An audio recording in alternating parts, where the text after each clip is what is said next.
ഇത് ഒരു രാഷ്ട്രീയ വീഡിയോ അല്ല. ഇത് ഒരു മനുഷ്യജീവിതത്തിന്റെ വേദന പറയുന്ന ഒരു യാഥാർത്ഥ്യമാണ്. ഇത് ഒരു സ്ത്രീയുടെ ജീവിതം മരണത്തിന്റെ വക്കിൽ എത്തി നിൽക്കുമ്പോൾ നമ്മൾ ഒരു രാജ്യമായി, ഒരു സമൂഹമായി എവിടെയാണ് നിൽക്കുന്നത് എന്ന് ചോദിക്കുന്ന ഒരു ശബ്ദമാണ് നിമിഷപ്രിയ.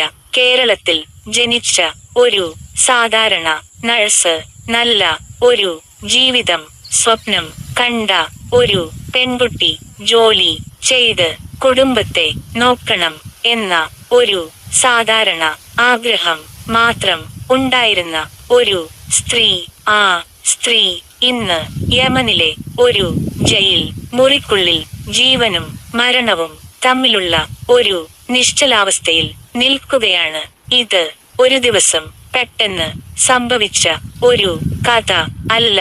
വർഷങ്ങളായി നീണ്ട ഒരു നിയമ പോരാട്ടത്തിന്റെ, ഒരു ജീവിത പോരാട്ടത്തിന്റെ ഫലമാണ്.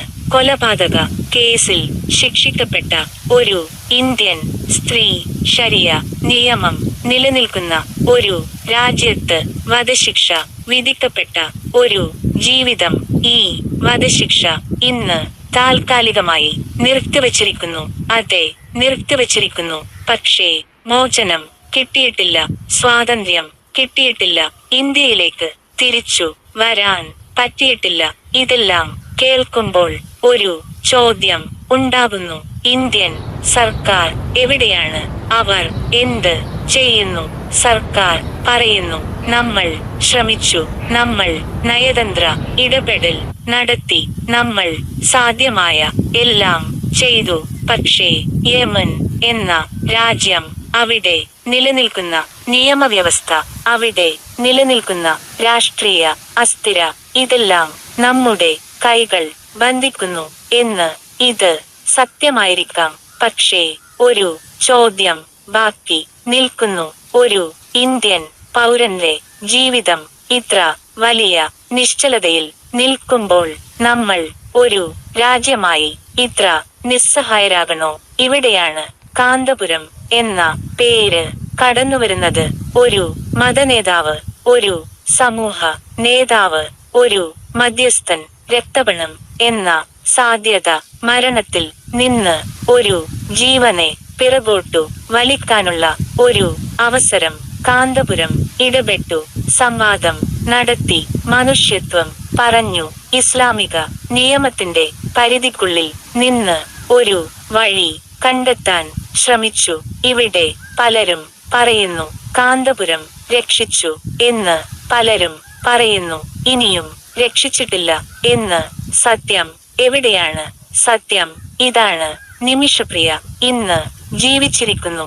അത് ഒരു വലിയ കാര്യം തന്നെയാണ്. വധശിക്ഷ ഇപ്പോൾ നടപ്പാക്കിയിട്ടില്ല, അത് ചെറുതല്ല. പക്ഷേ അവൾ സ്വതന്ത്രയല്ല. അവൾ ഇന്ത്യയിൽ ഇല്ല. അവൾ കുടുംബത്തോടൊപ്പം ഇല്ല. അവൾ ഇനിയും ഒരു ജയിൽ മുറിയിലാണ്. അപ്പോൾ നമ്മൾ ചോദിക്കേണ്ട ചോദ്യം, ഇത് ആർക്കാണ് വിജയം? ഇന്ത്യൻ സർക്കാരിനോ, കാന്തപുരത്തിനോ? അല്ലെങ്കിൽ ഇത് ഇനിയും തീരുമാനമാകാത്ത ഒരു ജീവിതകഥയോ? ഇവിടെ വികാരം മാത്രം മതി എന്നില്ല. ഇവിടെ രാഷ്ട്രീയം മാത്രം മതി എന്നില്ല. ഇവിടെ മതം മാത്രം മതി എന്നില്ല. ഇവിടെ ഒരു ഇന്ത്യൻ സ്ത്രീയുടെ ജീവിതമാണ്. നാളെ ഇത് നമ്മുടെ സഹോദരിയാകാം, നമ്മുടെ മകളാകാം, നമ്മുടെ വീട്ടിലെ ആരെയെങ്കിലും ആകാം.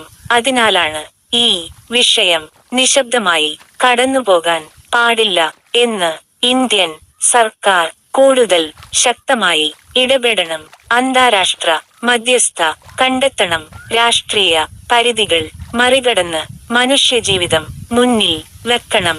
കാന്തപുരം ചെയ്തത് ചെറുതല്ല, പക്ഷേ അതോടെ എല്ലാം തീർന്നു എന്ന് പറയാൻ പറ്റില്ല. ഇത് അവസാനം വരെ പോരാടേണ്ട ഒരു കേസാണ്.